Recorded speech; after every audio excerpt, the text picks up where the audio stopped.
Dan, do you have any thoughts?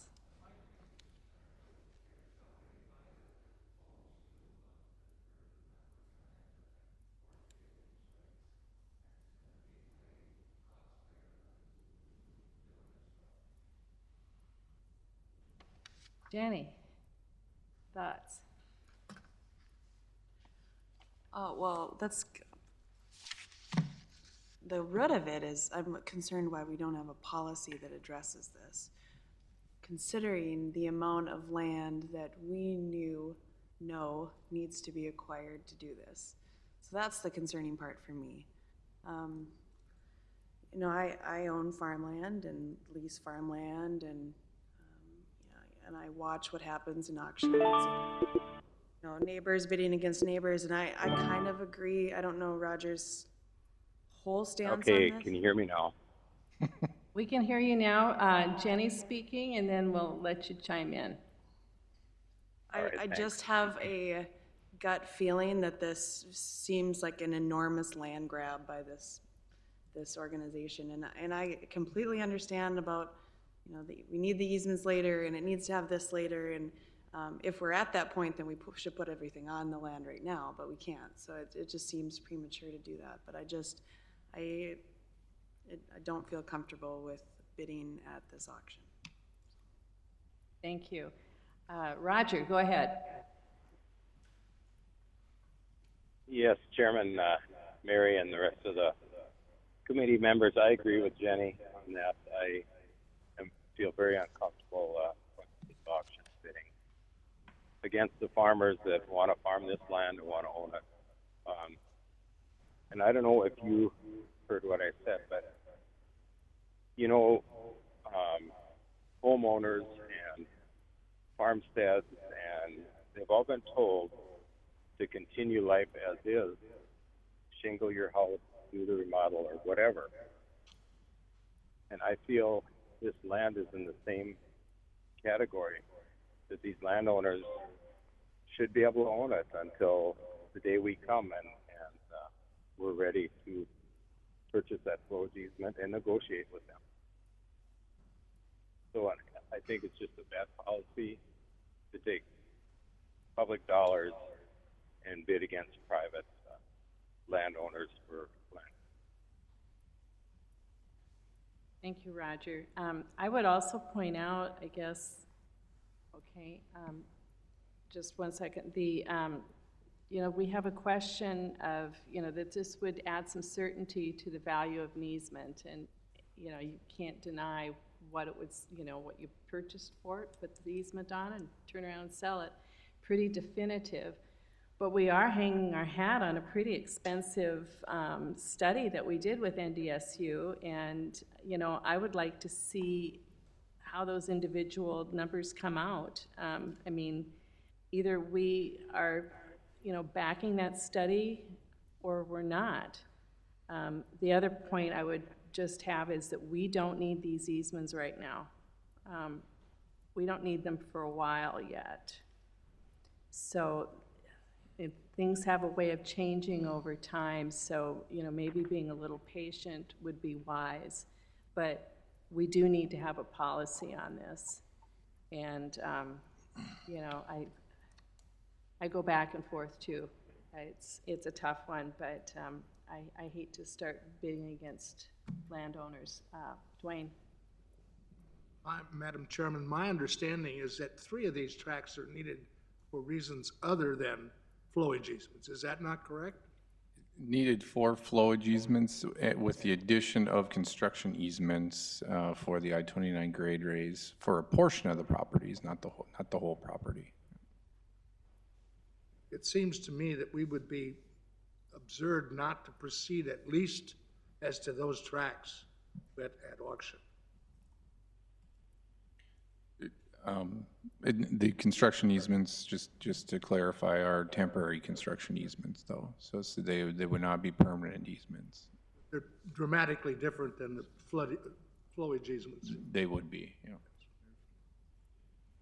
Okay. I think, I don't know, Nathan, maybe you Their cost is not going to be as the study suggests. Nathan, maybe you can correct me, that I-29 roadways, the plan there is to basically reconstruct new interstate highway to the east of the existing location for a period of 3 or 4 years to allow the existing road to be raised up, and then after 3 or 4 years, they would remove those newly constructed interstate roadways with the theory of turning it back into farmland after 3 years of having interstate traffic on it. Correct, and all the roadways of the new interstate will be all within the existing DOT right-of-way. So that is pretty significantly different than some of these other tracks we're talking about. I mean, would the policy be different in that case? So, what direction would you from us, Commissioner Campbell? Yeah, I'd like to comment on if these were land acquisitions on the Minnesota side, there's a difference in the way properties are assessed for tax purposes too. And on the Minnesota side, if we were competing with other landowners and we were the successful bidder, that means we had just raised the price of that value. That becomes a tax base for all of the rest of those like properties. Now, I had a little lesson from John Shockley on North Dakota is different in that regard, but I would be concerned from that standpoint if we were making a decision that could really change the tax valuations of all like ag property, especially when you get to the Minnesota side. So I throw that out there, and I like your last comments. I think, I'm always a little concerned about, when you're dealing with tax dollars, is this the more affordable way to do it now versus to maybe have to litigate and spend a lot more for it? That is certainly a key component, but on the other side of things is, Mary, as you said, we have a lot of time, before these would be required. This is a tough one for me to come up with one particular side or another. I know if it was on the Minnesota side, because of what it could potentially do to driving the price of average acreage up, I would not support it on the Minnesota side for that reason. And Kevin, maybe I can add a little bit more context to help in some of the discussion here. There was some opposition to having us bid on these coming from the area, and rightfully so. I think we never told anybody we were going to be purchasing land. We told people we'd be purchasing easements in this area, and so the purchase of the property and fee title is different than what our message has been. There's no doubt about it. I think this could potentially save money in applying easements on these specific properties. The thing I'm worried about is the public perception and our inability to reach agreements on flowage easements on the remaining properties, which are pretty significant, and the potential legal costs of increased challenges in the future there as well because of negative perception from something like this. So I think there's a near short-term perspective here and a long-term perspective, and there's intangibles as far as what public perception could or couldn't be. But I think right now the message has been such that we aren't going to be purchasing these properties. We are going to be purchasing easements on these properties, and that's been our approach. So hopefully that provides a little context to it. But I think what the folks that are being affected by this and that would be bidding on these properties, I think they would appreciate some clarity as far as is the intent of the diversion to bid on these auctions or not. And so I think that's the whole point of this policy discussion. And to your credit, Mary, I think this does need a policy directive. And so that because these issues are inevitably going to arise again in this area. I highly doubt this is the only public land auction that will present itself, so. And this, this auction unfortunately is coming up November 14th. I don't want to paint us into a corner of doing something quickly. We cannot do something and change our minds down the road and decide to have a policy that we're going to pursue this, but I'm afraid we could really trip ourselves up. That's my personal opinion, but I think we've got a lot of different opinions around the table. This is a tough one, I think, for everyone sitting here. But I just kind of hate to get ourselves into this situation when we don't need this land right now. So I don't know if you want any kind of a vote to take to the board, or consensus here. I mean, obviously, we need to talk about this at the DA board as well. And Kevin? My opinion on that is right now is we should stay silent. We should stay out of this auction for this particular one. And I think we have, our mitigation plan does not call for going into auctions right now. However, I do think that, there will be other auctions going in the future, and I think we need to, have an understanding, can we get an idea from these auction places, what is an appraised value of the lands going up for public auction?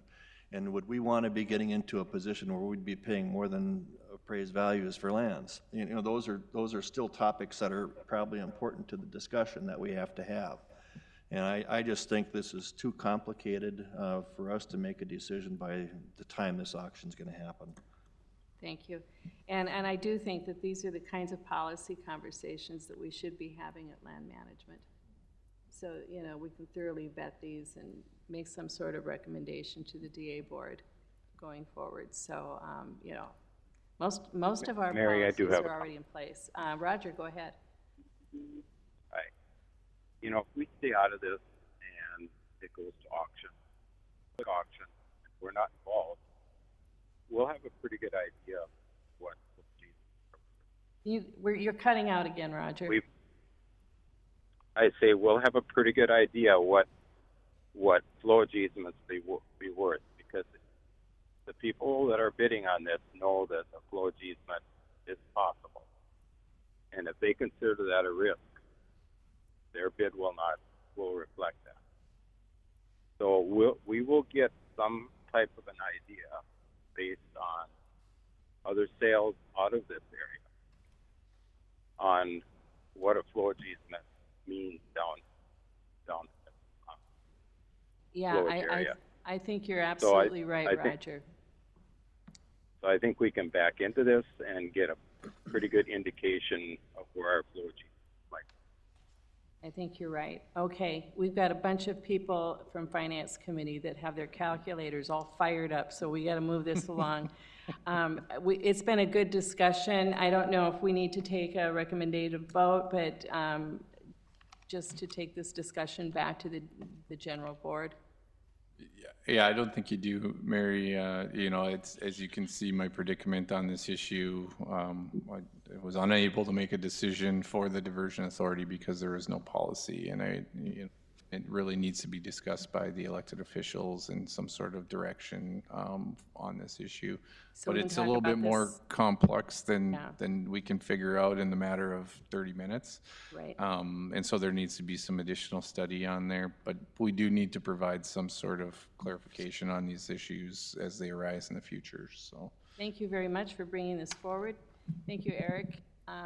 Any other business for land management? Okay, then I'll take a motion to adjourn. Move to adjourn. In a second. Second. Thank you, we are adjourned.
I got mine. Both of these two? Which ones you?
Hey, if Briel's ready, we will take the roll. Yep, there you are. Mr. Montplaisir? Here. Mr. Peterson? Here. Mr. Costin? Ms. Johnson? Ms. McCall? Here. Mr. Jacobson? Here. Mr. Hendrickson? Here. Mr. Steen? Here. Mr. Gehrig? Mr. Redlinger? Here. Dr. Mahoney? Mr. Grimberg? Here. Item 2, approve the minutes from the previous meeting. Is there a motion? So moved. Second. Moved and seconded. Discussion. Hearing none. All those in favor signify by saying aye. Aye. Aye. Motion carries. Number 3, Mr. Costin. On the bills list, there's a total of $9,348,624 to be approved, and in the total, there's a couple of major items. City of Fargo has a reimbursement request in here for the in-town flood levy projects that we've constructed on behalf of the project. The total of that is about 5.4, there's buyouts of about 5.4 million included in that total. The rest would be actual levy construction. And then again, the Cass Joint Water District, 1.6 million approximately. The detail is provided, has been verified by the Program Management Group. Ask for your approval. Questions? Kent, does that City of Fargo reimbursement cover year-to-date, or is Oh, that? I'm sorry, I meant to mention that. That is January 1 through August 31st. And one might ask, what kind of accounting cycle is that? And basically, we get into a cycle of financial reporting, and then we get into a cycle of budget management, and this is kind of a pre-end of the year catch-up as far as what we've expended year-to-date. Thank you. Further questions? Mr. Chair, I'll move approval of the bills. Is there a second? Second. Discussion, questions? And we'll take the roll. Mr. Montplaisir? Yes. Mr. Peterson? Yes. Mr. Costin? Yes. Ms. Johnson? Ms. McCall? Yes. Mr. Jacobson? Yes. Mr. Hendrickson? Yes. Mr. Steen? Yes. Mr. Redlinger? Yes. Mr. Grimberg? Aye. Item 4, Kent, 27 through 39 pages. Yes, on page 27, bottom right-hand corner, on 2019, we've dispersed a total of $41,898,861, and then a cumulative project-to-date total of $495,631,883. Go to page 28. We have a significant cash balance at this point, or a net position of $99,644,591. And the following reports are in the same format as they have been in the past. If there's any questions, I'd be happy to try and answer them. Questions? I did have one comment. Sorry, I missed one meeting or two in the last couple meetings. There was a program revenue report that's in here that lists the program revenues at the detail line item. It appears as though that should align with page 29. If you go to page 29, what we intended to do was, you'll see there the total revenue sources says 162,723. Later in the packet, there's one prepared by the PMC that says program revenues. That was intended to align with this particular report, so we'll get that fixed up the next, because you should see what your revenue budget is as compared to your revenue actuals.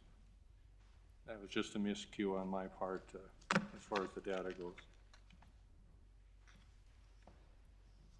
Questions? We typically receive the reports, so we do a motion on receiving the report. Is there a motion? So moved. Second? Second. Moved and seconded. Discussion, questions? Hearing none. All those in favor signify by saying aye. Aye. Same sign, motion carries. Joel? Thanks, Tony. I'll go through the first ever Executive Director Financial Report for you folks. So I think everyone had this in their packet. There's a lot of detailed information in here, and we're presenting it in somewhat of a different fashion than we have in the past. You find the information there. So I'm not going to go through each one of these line item by line item, but I wanted to just kind of preview this new format so folks could get used to it. You can see here our overall program status, and this is what we're calling a level 1 summary. Shows the different program categories on the left-hand side, and then as the columns as you move to the right, the estimate of completion in millions, overall cost to date, so we can compare that with the estimate at completion. And then the next column over is the forecast year 2019 annual budget, what we have allocated in there in the cash budget. And the next column next to that is the cost to date for forecast year 2019. So this format's going to be able to provide all the information of the estimate for completion, cost to date, and then comparison with the forecast year annual budget remaining. You can see the next column would be the forecast year 2020 annual budget, which I'll preview for you folks at the November meeting. Overall program status level 2 details. So this is really diving down into each one of the level 1 categories. Now this is going to show more detail as far as what each one of those scheduled budget categories contains, and specific projects related to that. In the same kind of detail as far as forecast year 2019 annual budget and the cost to date for the forecast year 2019. And of course, I will not go through these in detail, but those have been provided for you for your review. So next I want to move into program revenues. So here I'm showing the forecast year 2019 and the revenues that are broke up for the program budget. So we can see where our money's coming from. 30 million from sales tax revenue from Fargo, 15 million from Cass County, and then the State Water Commission, State of North Dakota, 85 million. Investment income, lease rents, and of course some cash reserves in there for a total forecast year 2019 approved budget of 162. I'll have the same format for the forecast year 2020 budget as we move into those discussions next month. So. Oh, just a question, maybe to move back. Yep. Part of it was listening in on the Land Management Committee. From a budget perspective, whether the decision is to auction or not, are there implications on the estimates and the budget for land acquisition and that easement potential? I recall some discussion from a few months ago. There was some concern about this would inflate the budget. I don't know if that's the case, but maybe this is time just to have a comment or two on that. Yeah, that's a good question, Tony. I guess I don't have a definite answer for you right off the bat here. You know, there's certainly a few items we're tracking with respect to that. So I don't think it's going to inflate our forecast year 2019 budget. I mean, we're significantly under budget for land acquisition and under budget just in general for forecast year 2019. But let me look into that a little bit more, and I'll get back to you. Be more the program, overall program budget concern than it is annual, but. Right, yeah. correct. Just curious. So that's all I have for my report today. So. Who's going to talk about your DC trip? I can talk about that right now too, Tony, yeah. So I'll let the Finance Committee know that the members of the Diversion Board and myself attended a Washington DC trip last week. The intent of the trip was to clarify and solidify federal funding for forecast year 2020 and start having discussions for federal funding in 2021 necessary for the Corps of Engineers to complete their anticipated schedule on time. We met with the Corps headquarters, we met with OMB, we met with all of the different legislative delegations from Minnesota and North Dakota. And overall, the meetings went exceptionally well. Our intent is to attempt to get in the president's budget for forecast year 2020. And we had some very good discussions with OMB. They've kind of been the holdup on this project to being able to grant that request in the past due to litigation with the project. This meeting went well. They actually provided some options for us to pursue and to look into. So we're currently digging into some of that information and determining if it's applicable to the project and applicable in how the Corps of Engineers goes about bidding out their projects.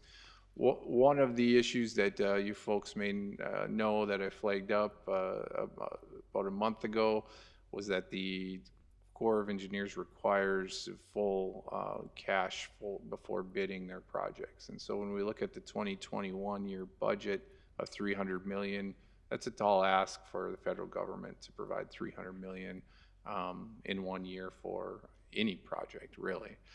And so, but really, when we think about it, we don't need to have all that money sitting in the bank for a project that's going to take 6 years to build. It really just is not a wise use of taxpayer money. And so, we're looking at a number of different options that would allow us to award the contract without having the full amount of the contract in the bank, and allow us to do a continuing contracting action or a few other different avenues so that we could still move forward in 2021 with awarding the Red River control structure and keeping that on track. And so we had some very good discussions, a lot of follow-up that we'll be doing in the next couple weeks in order to keep some of those discussions on track. But the DC trip was successful in that respect. So. Okay, thank you. Ken? I'll take it offline. Fine. Any other questions for Joel? Let him off easy, his first executive director. I understand you have another commitment, so thank you. Yeah. If you need to leave, that'd be great. Thank you. Whenever you need to leave. Item 6, Mr. Shockley or Kim?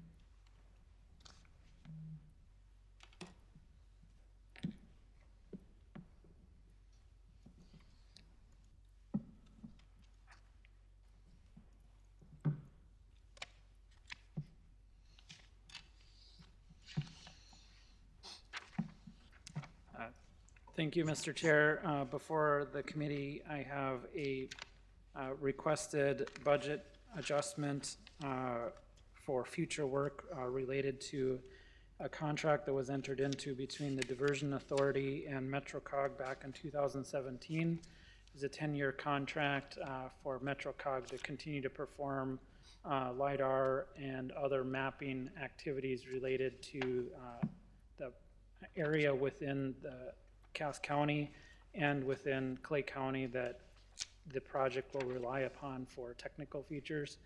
As you'll see in your packet, currently the City of Fargo, on behalf of the metro area jurisdictions, is requesting an RFP for those services.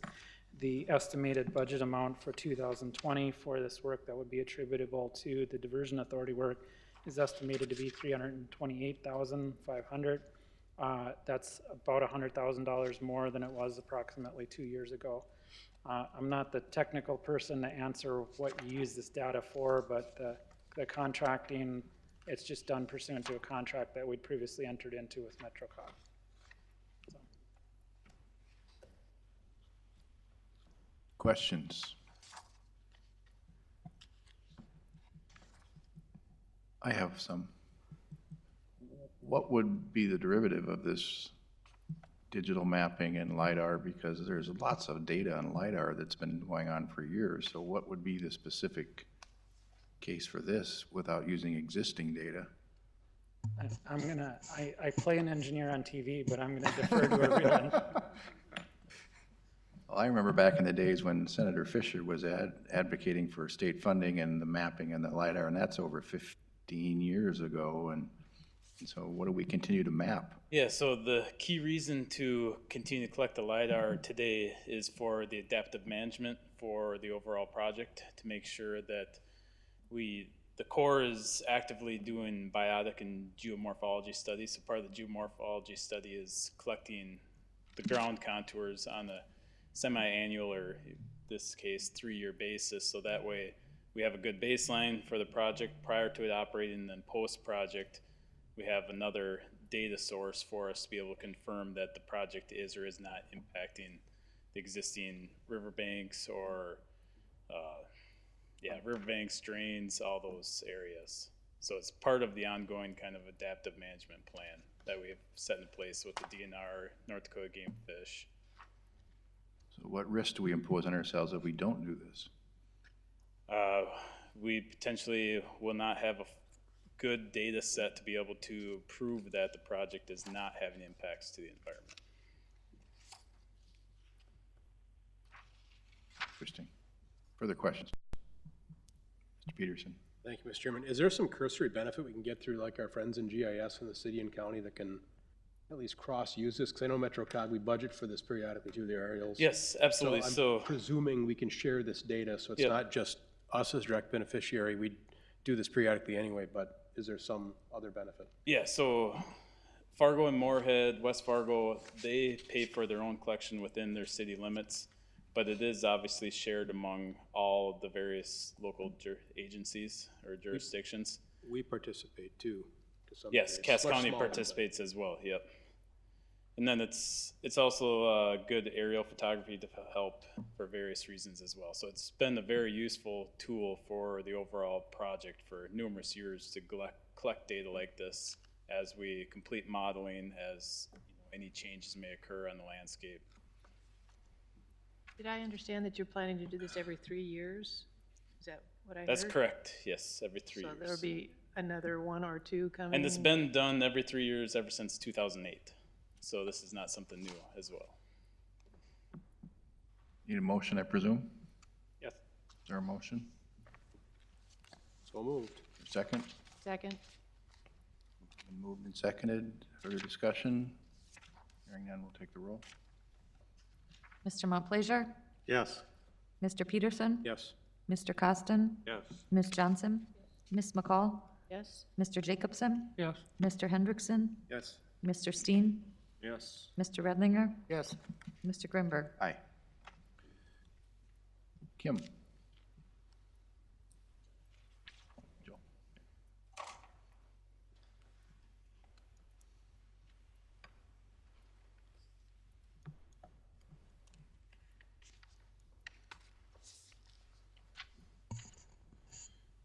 Thank you, Mr. Chair. We'll get into contracting actions. Executive Director approved contracting actions for the month.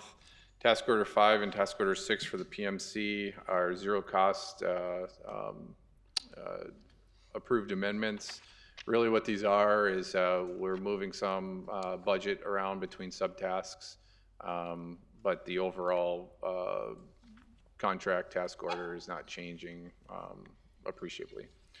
Task Order 2, Amendment 0 was approved for AECOM, and that was for additional archaeological studies associated with the project. And then Work Package 42E, Change Order Number 3 for IBI for $10,879.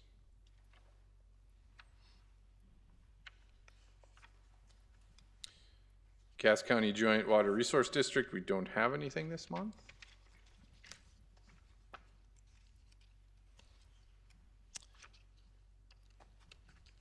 And then the Moorhead Clay County Joint Powers approved contracting items. Task Order 1, Amendment 0 for ProSource Technology for appraisal services. Any questions? Questions? So 6B, your report approved, we do not, does not require action on our part. That's correct. 6C? 6D? C and D do not, well, D's been approved by, Okay, yeah, so it's so there's no informational. action, Tony. No. Still adjusting from the tradition of having Kim or Martin and how we were redoing the schedule here, the agendas, gotta get me up to speed to make sure we're doing everything right. Right, yep. Nope, you're good. Other questions? Is that it for 6 then? That's it for 6. 7, other business? 7, on your agenda, I have forecast your 2020 cash budget. That will be discussed at the next meeting. And then I'll have John come up and present on the WIFIA update and timeline.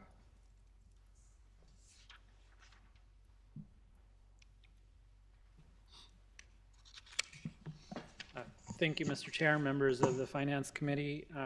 As you may have heard last month, we received great news that the Diversion Authority was selected to submit its application for the WIFIA loan program.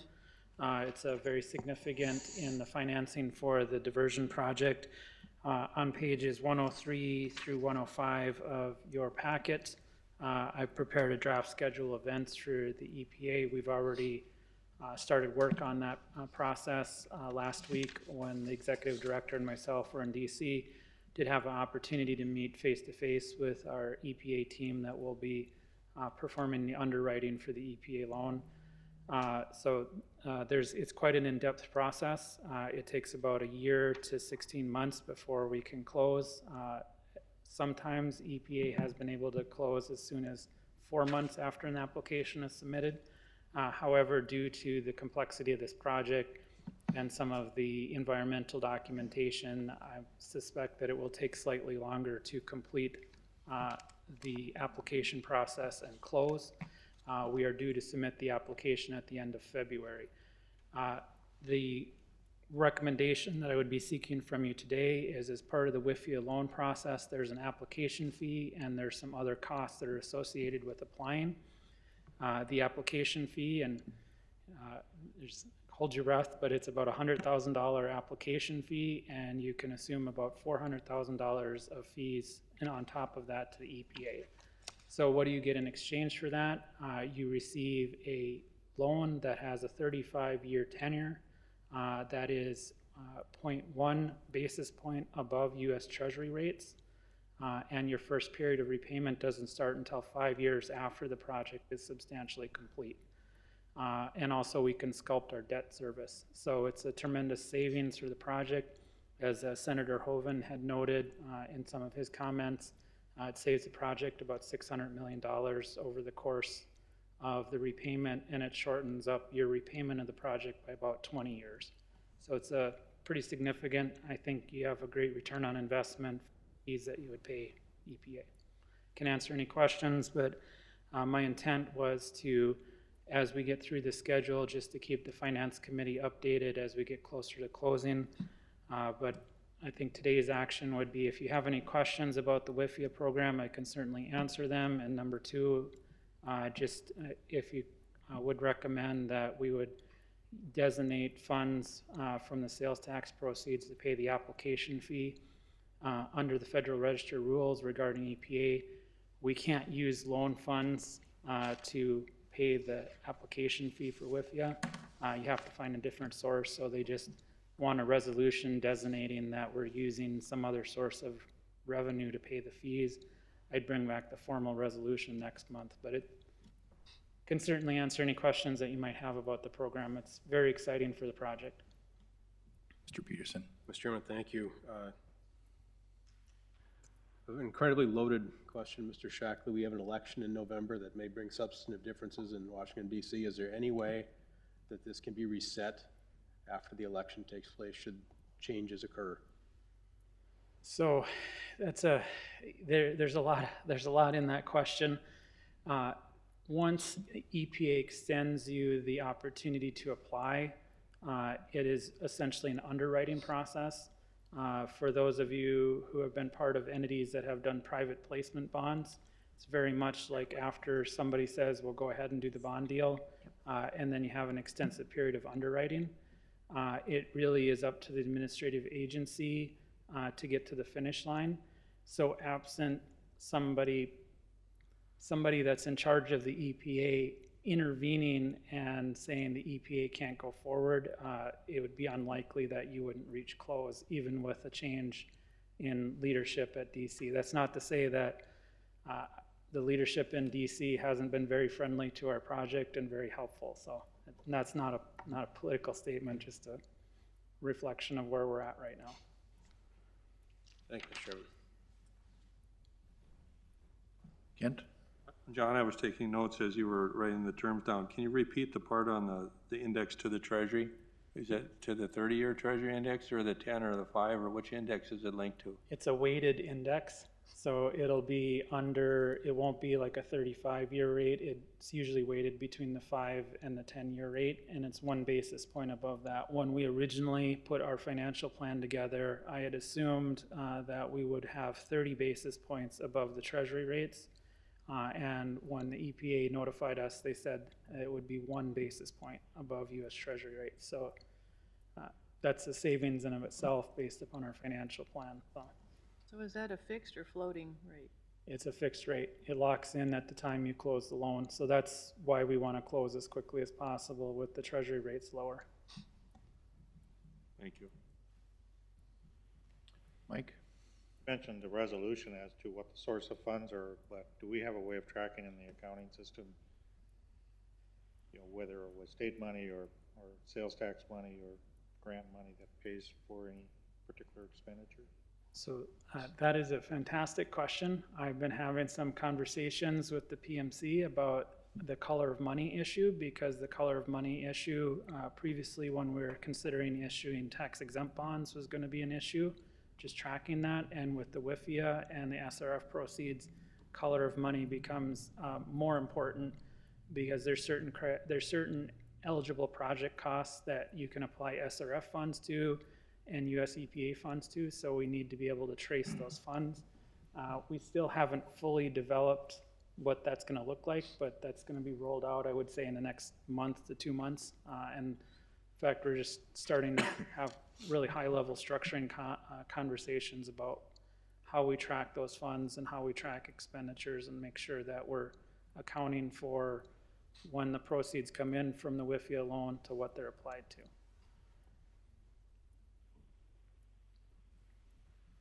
It would seem to me intuitively there'll be a time lag between the time we expend the funds for the application fee and the time we actually close the loan, we actually get the money. So I'm thinking it might be 6, 8, almost a year out, that logically speaking, if it hit the register a year preceding the time when you got the money, the issue would be about what was in those pay requests that were submitted at the time we did the first loan advance. So I think we can work those details out internally, and I just would hope that this group and the diversion would mark it as something that's clearly not eligible, so that we don't scoop it up and submit it unintentionally.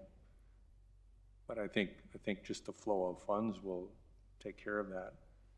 How are you thinking to separate those? Are you thinking different funds on the books that you can spend out of this group, this fund, certain qualifying expenses, and the rest would go to the other? Or are you thinking about merging them and then separating them and trying to figure another way to? Yeah, we haven't had the discussion yet with our finance team about that. It's a multi-complex when you start mixing state lines and federal and state monies and all the nuances that go with it. So it's going to get a little bit more complicated as we move forward. But I just think intuitively, if we disperse funds now and we don't take a loan till a year from now, it's common sense to say you spent that out of your own money, unless you then go back and reimburse it a year later and include it in the reimbursement. So I'm assuming we're going to have documentation when we do a WIFIA loan request. I haven't seen the level of documentation we need, but hopefully it's a high-level submission with a certification that we have everything on file, and Yeah, would it be easier, though, to just put $100,000 of the revenue coming in from sales tax into a new fund, and then just spend right out of that one for the first 100, and then leave it sit there with nothing rolling through it until you get the proceeds? yeah, we'll work out the details. Okay. Just to Again, make it simpler on our side to audit and everything else, because they're gonna bring auditor, I mean, you're gonna have to audit these federal funds pretty heavily, I'm guessing, so. John, perhaps you should state again your recommended motion or what it should read like. My recommendation would be to authorize the finance staff to take the application fee and other fees associated with the WIFIA loan out of sales tax receipts received. So that it's just clear in the minutes, and then I'll bring back a formal resolution next month. So moved? Second. Discussion. Really, you got that? Hearing none, we'll take the roll. Mr. Montplaisir? Yes. Mr. Peterson? Yes. Mr. Costin? Yes. Ms. Johnson? Ms. McCall? Yes? Mr. Jacobson? Yes. Mr. Hendrickson? Yes. Mr. Steen? Yes. Mr. Redlinger? Yes. Mr. Grimberg? Aye.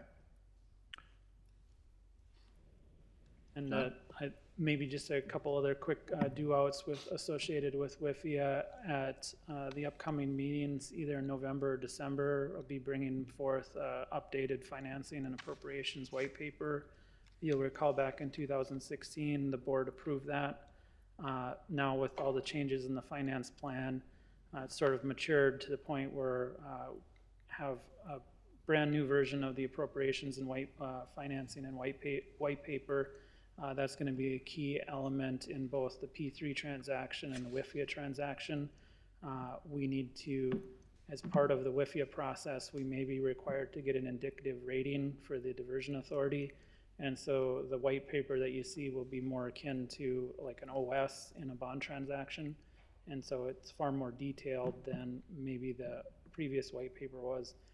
And then the second item I'll be bringing forth to the diversion authority next month is as part of the WIFIA loan, you are required, there's certain federal requirements that the project has to comply with.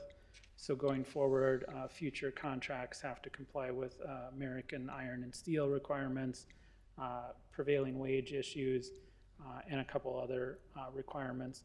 It's not onerous for our project because we have many federal requirements already in place with the Corps, but there's a few nuances due to the US EPA.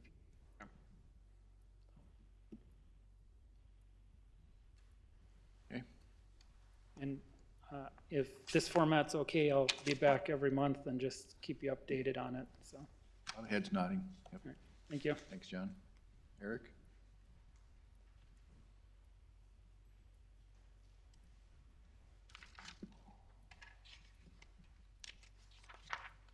Chairman, members of the Finance Committee, thanks for your time this afternoon. I have two items for you. The first one is a land acquisition directive. Should be in your packet on page 106. We recently received the final real estate needs for the western tieback, otherwise known as Southern Embankment Reach 1. It's the portion of the embankment that goes south and west of Horace. And we had previously asked the committee to approve a land acquisition directive for the parcels impacted by that alignment. As we received the final real estate drawings, we realized there were 4 parcels that were not on that previous land acquisition directive. And so we're asking for your approval of this revision number 2 to that land acquisition directive, just to make sure we've got some good housekeeping in place. Steen? So moved. For a second? Second. Questions, discussion? No major budget implications? Head nodding right direction. Take the roll. Mr. Montplaisir? Yes. Mr. Peterson? Yes. Mr. Costin? Yes. Ms. Johnson? Ms. McCall? Yes? Mr. Jacobson? Yes. Mr. Hendrickson? Yes. Mr. Steen? Yes. Mr. Redlinger? Yes. Mr. Grimberg? Aye. Next item is the property acquisition status report, begins on page 108. I would draw your attention to actually page 109. That's the overall status map showing the status of all the impacted parcels. You'll notice on the left side there, we've acquired just shy of 328 parcels at the timing of this report. Since then, we've acquired a few more, so I'm pretty confident we're over the 330 mark at this point, and we have a number that have also had purchase agreements signed just in the past week. So we continue to make good progress. However, there is a whole bunch of parcels that we're continuing to negotiate on, and certain property owners are not agreeing with the appraised values, and so we're continuing to try to sort that out. We have been very closely developing all the steps and processes in the quick take process that's established in North Dakota Century Code. And one of those steps is to start with informal negotiations, and then after 60 days, you have the opportunity to pick up and start what they call formal negotiations. It's still negotiations, and so there's no court action or anything that's imminent, but I wanted to just let the group know we have started formal negotiations on approximately 50 of these parcels that are in the blue color.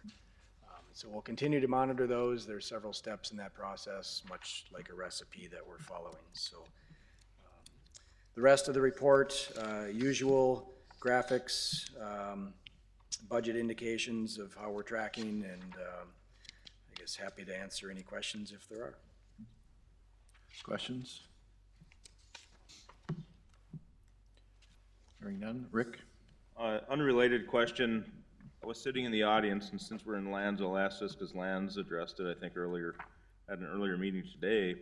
Sitting in the audience, noticed there's quite an extensive presentation regarding recreational improvements on the channel. And I know it said it was preliminary and draft form and that type of thing. Is there any idea what the cost might be related to the proposed recreational plan? I don't know that I'm best equipped to answer that. I know that there is some base recreation components that are incorporated in the P3 just sort of out of default because we need a maintenance road that could also serve the purpose as a trail. Beyond that, there's going to be some ongoing discussions, as I understand it, whether there's an appetite for recreation outside of the project work limits. As you're aware, we've acquired more land than is absolutely necessary because property owners have asked us to do so. And so there's been some discussion in the past week or a couple weeks. Should we consider utilizing those access lands as a potential for recreation sites? And I don't think there's been any determination made on that yet. But those are some of the conversations, and if that decision was made, I suppose there could be some budget implications, but that's not in front of us yet today. So. Let me, looks like Martin is coming up. I did have a brief chat with Joel on the same topic, and so I posed the question to the committee, would you find it interesting to have a presentation at the next finance meeting to understand the implications of this and what options are being discussed, because there's been a fairly high level, or not high level, all level discussion about whether this is a Cadillac or a Yugo. And this original budget was pared back with recreation because of budget constraints. And as we sit here today with the WIFIA loan, all but being secured in our highest confidence, the gap to fund this project at $2.75 billion is $120 million request to the state of North Dakota. That's the puzzle piece that the bogey's on. And so the original directive, I believe, if I remember right, with a couple $100,000 was to study the recreational plan. But listening to just a few minutes of this, it sounds pretty, extravagant as far as overall cost and implications. And so I think as a finance committee, at least unless the Diversion Authority takes a different approach, we need to understand what is being talked about, because as human nature is, you start a train in motion, it's hard to stop it. And so I think at some point we're going to have to really understand what this means and not get the cart so far down the path that we're going to be backed into a corner. That's my concern from day one when this discussion took place during the legislative session. Martin? Yeah, so Mr. Chair and members of the committee, I think Eric's description was correct. We have not yet finalized the approach to consider what MetroCog is doing with respect to developing recreational elements that would be attached to, part of, or complementary to the diversion project. The current thinking is that, consistent with the dialogue around right after the legislative session around bid alternatives, one option is to provide some enhancements for recreation through an alternative bid process whereby the costs for recreation would be bid and exposed, and the decision then able to make, the diversion authority would be able to make a decision about whether to fund, how to fund, or whether to get supplemental funding for recreational elements. So it's a little premature because we have not finalized that with Joel and his thoughts on how to best do that within the P3 structure. But I anticipate that would be the update once that kind of gets coalesced, is that we would come back and say, here's a recommended approach to accommodate what the MetroCog process within the confines of a P3 bid, consistent with what we talked about at the end of the legislative session. In other words, the scope for that would remain base without recreation, and then have an alternative bid that has some recreational elements, and the costs for such would be exposed, and the decision would be able to be made by the diversion authority. That's where I believe we'll end up, and come back with that recommendation and that discussion to finance and to the board. By November 20th? Yes. Ken? So just for clarification, Martin, you're saying that will be procured through the P3 contracting process with local input? Yes, so where I anticipate we will end up is you will have a base bid for the P3 that has the base elements in it that the project had during our 2.75 cost estimate process. You would then incorporate an alternative bid that would include features that are consistent with what the MetroCog study results would like to have. And we believe we can probably end up with enough description to include in our P3 procurement process, bid as a separate line item, such that you could have exposure to what those facilities would cost on a capital basis and what they would cost on an O&M basis. So it would be part of the P3 procurement, and then a decision, I believe what you'll have in this presentation is the ability to make a decision post-bid, looking at the costs then for what those facilities are, whether you intend to fund it and move forward or not. So you wouldn't be obligated to build the recreational elements. You would be able to make a decision at that time based on their price and what their bid price is. Questions? So, looking if anyone else has any. Did have one comment. About a year or more ago, there was some discussion, Martin, of having the P3 developer use their own creativity in bringing some recreational elements forward. Has that been removed from the P3 spec, or are we feeding all of that input? So back during the cost considerations that Chairman Grimberg mentioned, the creative part of the P3 developer bringing enhancements and creative ideas to the project was removed. So we have a very baseline project with what I would call the minimum for access and safety, and there are some basic elemental facilities to allow the public to have access, but I wouldn't call them recreational facilities. They're not enhancements. And so those have all, yes, been removed from the P3 documents. Thank you. This process with MetroCog will add some of that back in as an alternative, as I described, so that you have exposure to the costs and exposure to what the annual and operating costs are. So would or could that pose three different options, for example?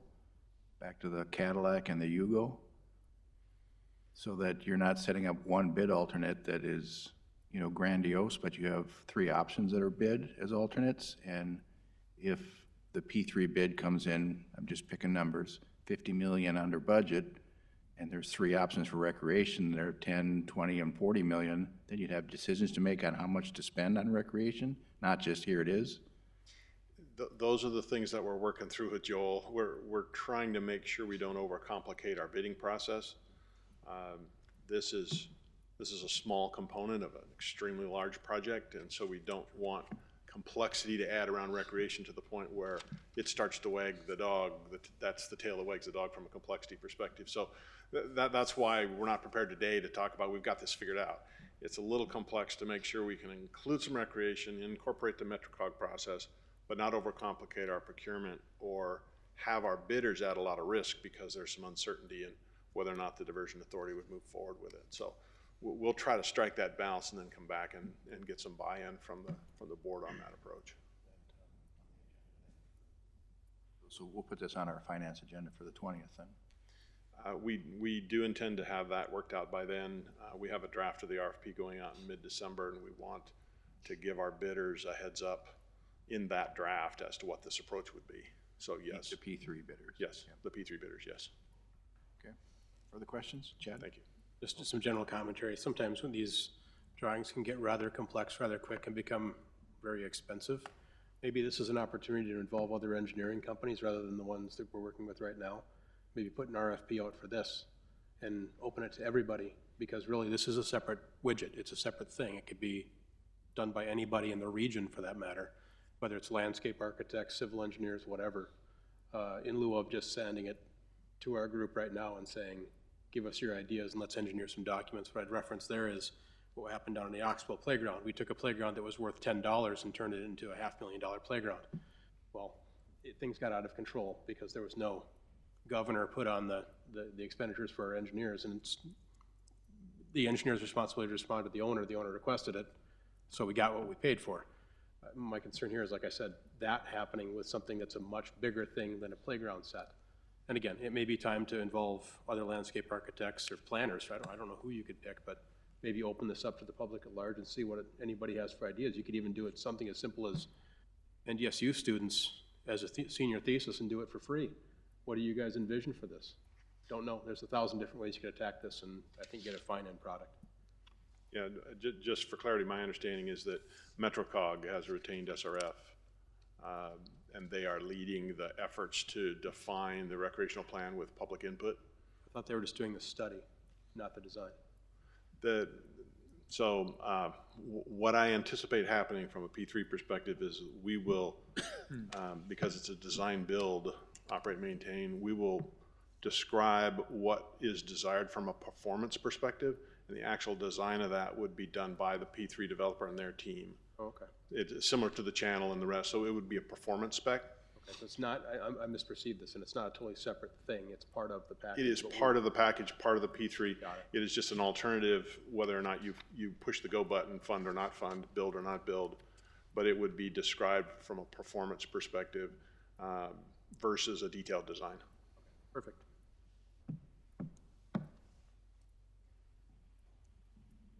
Thank you, Martin. Last item.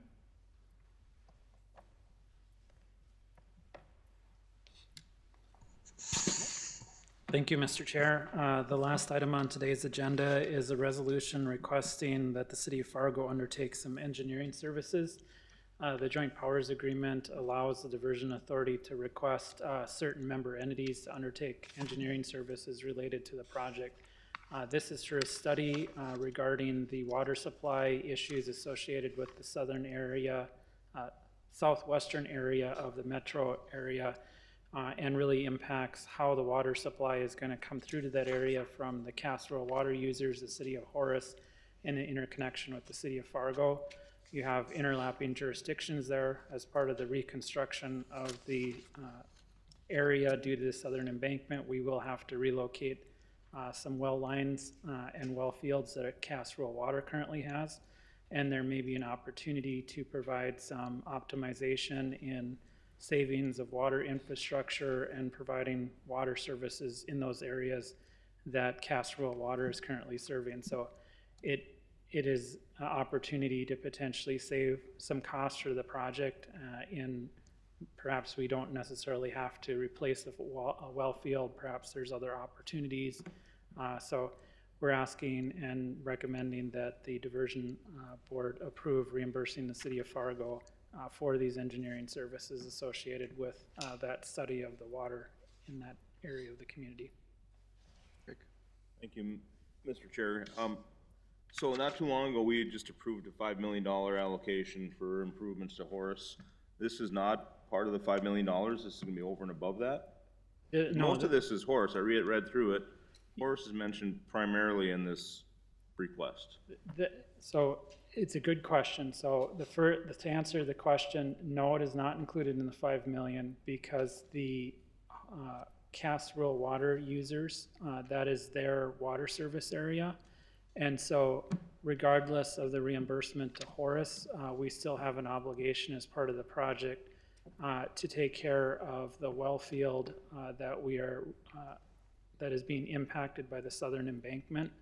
And so this is viewed as a potential opportunity to save some costs associated with relocating that well field, and maybe there's a better way to integrate the water services down there. That $5 million cost share with Horace also does not kick in until such time as we actually let the contract for the diversion channel. And so this is a study related to partially the Cass Rural Water Users District, which encompasses most of the city of Horace, other than what we would refer to as the older part of Horace. And so it's because we have so many different overlapping jurisdictions with respect to water in that area, it makes sense to have a study to figure out what's the best way to provide service down there. And it may lead to some cost savings through the project, instead of having to reconstruct each individual unit's water supply system. Do we have any idea what this modeling and hydrology studies and what it's all gonna cost? Do we have any clue? Yeah, I believe it was in the neighborhood of about 60,000. We're not talking a Yeah, huge. 55. No, it's not a huge amount. So is this the, I'm sorry, Chad, go ahead. Thank you, Mr. Chairman.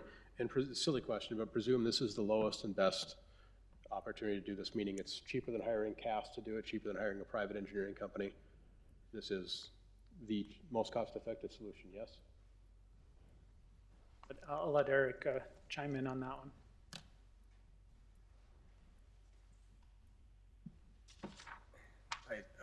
So much of this study that will be done is expanding on the existing hydraulic model that the city of Fargo has already developed. And the expansion of that model will be to incorporate the network of pipes that Horace has in its distribution system, as well as the network of pipes that Cass Rural Water has in its system. And so it's really an expansion of a regional system. And so yes, I would say this is a pretty efficient way. The other thing included in the scope of work, if you'll notice, is developing a cost share application. Going back to that Horace agreement, one of the things we had proposed was developing a cost share application to go to the state and ask for some help outside of the traditional diversion funding to help have the state help us with water infrastructure, sewer infrastructure funding or needs for Horace and Cass Rural Water area. And this study is essential to develop that cost share application. So it's a supplement to work already in progress? Yes. Perfect. So do John, you mentioned about 60,000. So do we have an estimate on this? Yeah, we do. I think it was 55,000 and some change. Okay. So would it be inappropriate to propose approval of this with a cap on it? It's totally up to the discretion of the board if that's your recommendation. Maybe I would like to make a motion. Move to approve the request with a cap of $60,000. Is there a second? Second. Discussion? Hearing none, we'll take the roll. Mr. Montplaisir? Yes. Mr. Peterson? Yes. Mr. Costin? Yes. Ms. Johnson? Ms. McCall? Yes. Mr. Jacobson? Yes. Mr. Hendrickson? Yes. Mr. Steen? Yes. Mr. Reddinger? Yes. Mr. Grunberg? Aye. Someday, we will be at a point when we don't have to approve any more studies. I look forward to that day. Any other items? Next meeting is November 20th. Same room, same time. River room. Oh, I stand corrected. River room. Motion to adjourn? So move. Second, we're adjourned.